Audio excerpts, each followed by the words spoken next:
Ok, donc là ça y est, on est le 25 octobre, on va débuter les semis de céréales. Donc c'est juste le début, on n'avait pas encore le temps de commencer. Maintenant ça fait presque un mois qu'il a recommencé à pleuvoir, il est tombé à peu près 170 mm. Donc là on va avoir quelques jours de beau, donc je vais essayer d'en profiter pour labourer et semer directement. Donc ça n'avait pas le temps de mouiller, histoire que ça fasse du boulot propre.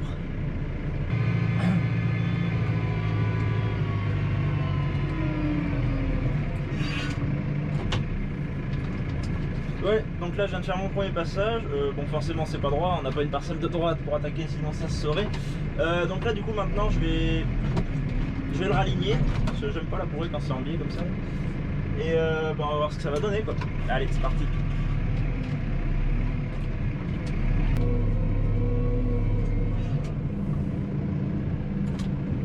Ok, donc là ça y est, bon j'ai à peu près redressé quand même le labour. On va pouvoir labourer à peu près droit. Donc c'est quand même vachement grand en surface, même en profondeur il y a de la fraîcheur vachement loin. Donc comme quoi la pluie est vraiment bien rentrée. Donc ici sur cette parcelle là on est sur une ancienne prairie de 4 ans. Donc on est dans une parcelle d'1 hectare 70, donc j'ai cassé la prairie au préalable et là je laboure pour derrière faire une avoine et après par la suite refaire une prairie.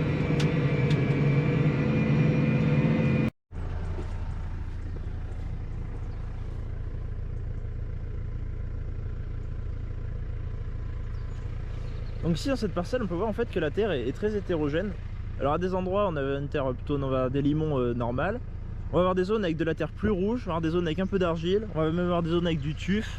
Voilà, on voit vraiment en fait qu'on a une terre qui est très hétérogène. On a vraiment des couleurs très variables selon les endroits, les zones du champ et tout, c'est très hétérogène.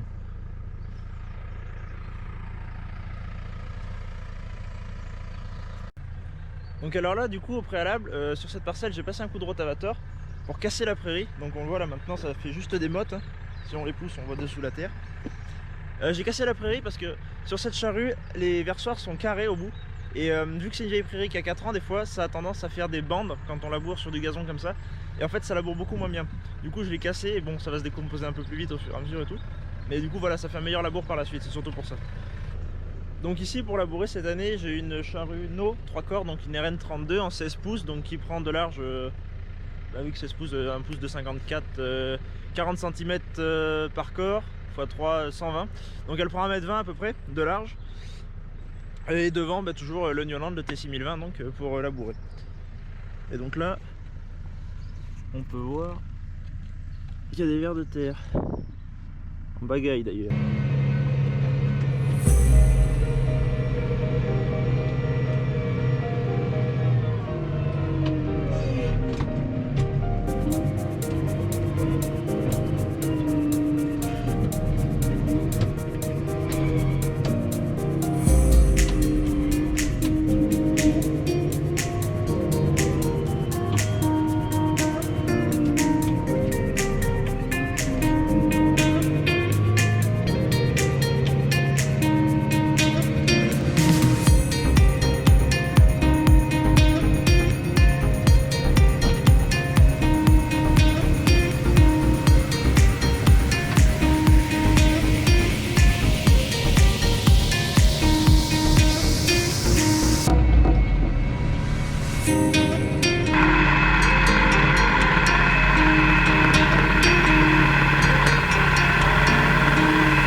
là ça y est, maintenant j'ai fini de labourer.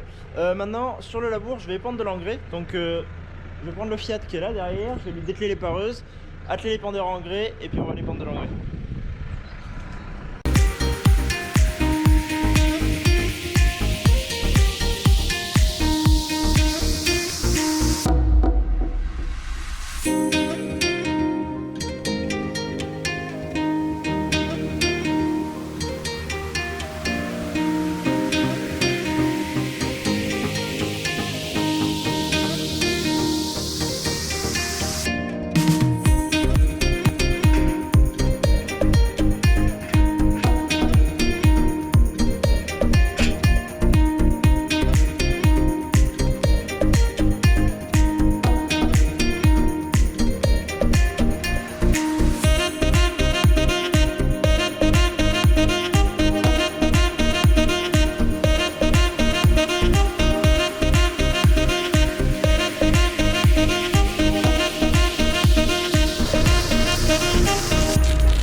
Donc là on est sur un 0,20-10, donc 0 d'azote, 20 de potasse et 10 de phosphore.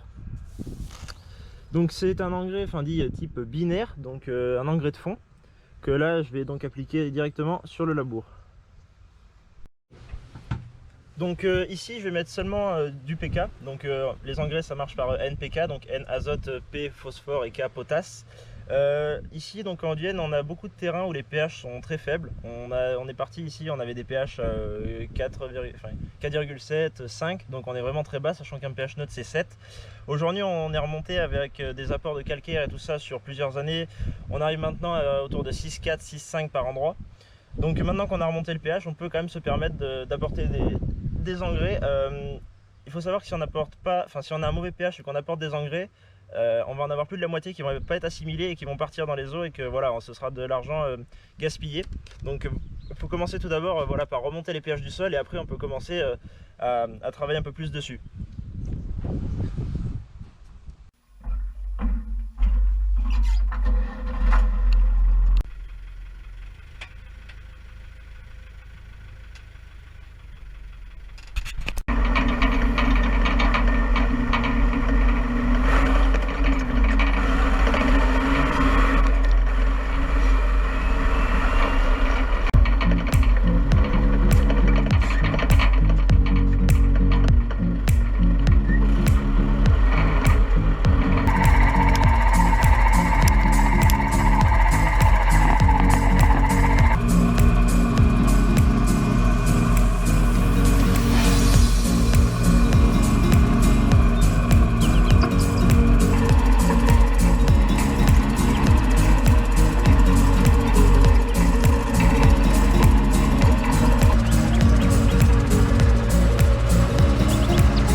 Ok, donc là ça y est, je viens d'atteler le combiné et les masses, j'ai refait le plein.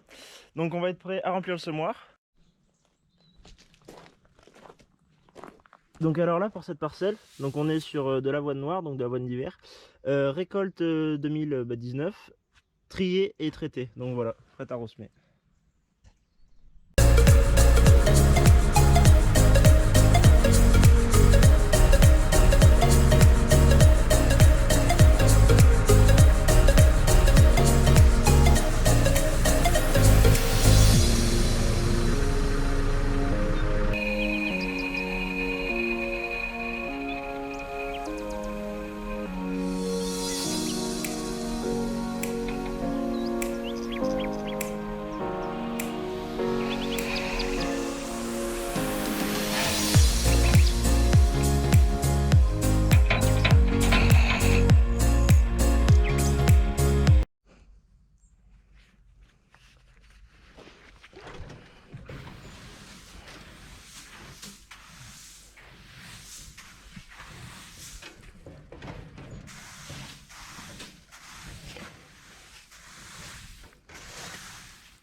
Donc là, maintenant que j'ai rempli le semoir, je vais m'occuper du réglage.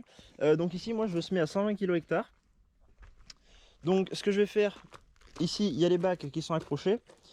Je vais faire 45 tours avec la manivelle et après le poids qui va être dans les bacs, je vais peser ce qui va être dans les bacs et je vais multiplier le poids par 40 et donc ça va me donner en gros ce que je vais semer à l'hectare. Et en fonction de ça, je peux ajuster mon réglage pour vraiment être pile poil.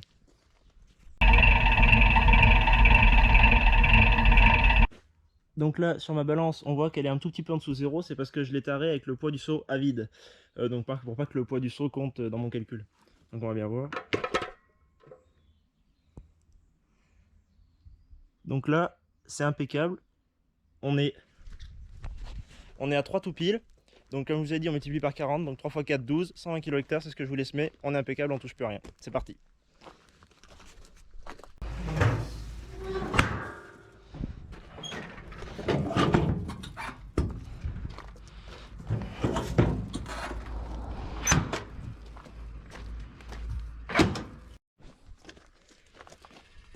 Donc là, une dernière petite chose avant d'y aller.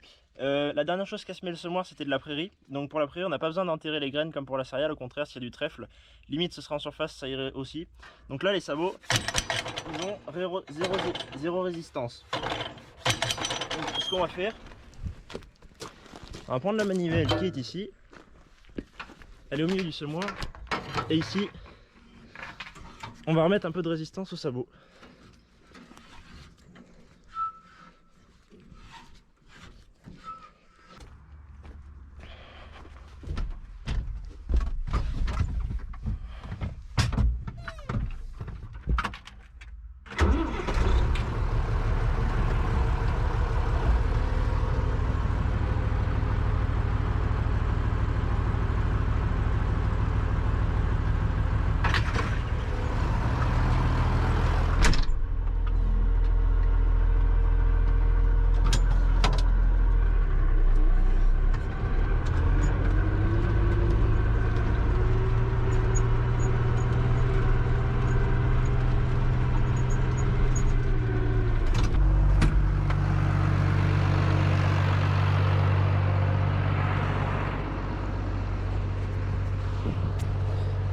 Donc là, ce que je vais commencer par faire, c'est passer un coup à vide, juste avec l'air rotative, sur mes raies où j'ai fait métaux verts la dernière fois en labourant. Donc là, on voit il y a les traces où je suis passé indépendant avec le Fiat. Donc je vais faire ça tout le tour, de façon à pas me faire secouer les prunes à chaque fois que je vais faire demi-tour. Et forcément aussi pour la suite quand on va moissonner tout le tralala. Donc quand je laboure, je tourne pas toujours mes métaux verts du même côté. Pour pas que ça fasse un trou à chaque fois de l'autre côté. Donc le prochain coup, je remettrai ma roue dans le peu de raie qui va rester et je retournerai la terre vers la parcelle et la raie sera à côté de la clôture. Donc là, ça n'a pas changé, hein. On est toujours dans de la grosse terre. Donc le but du semis, et ça va être d'autant plus vrai pour la prairie, ça va être de faire un semis le plus plat possible, de façon à éviter toute poche d'eau. Donc là où il y a des poches d'eau, bon, ce sera moindre, quoi. Donc on va essayer d'éviter ce phénomène-là et d'avoir quelque chose de vraiment très propre. Donc là c'est parti, on va faire le tour du champ en bouchant les raies et on attaque à semer.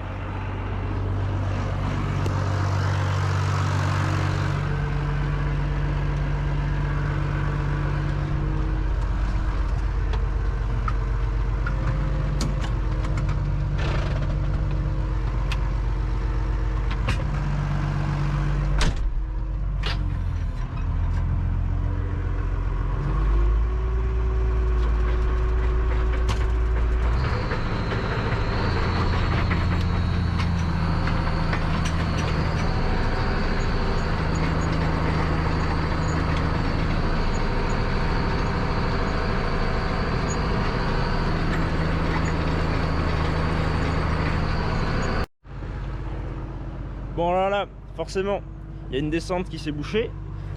Donc c'est celle-là. Donc il y a une pierre simplement dedans.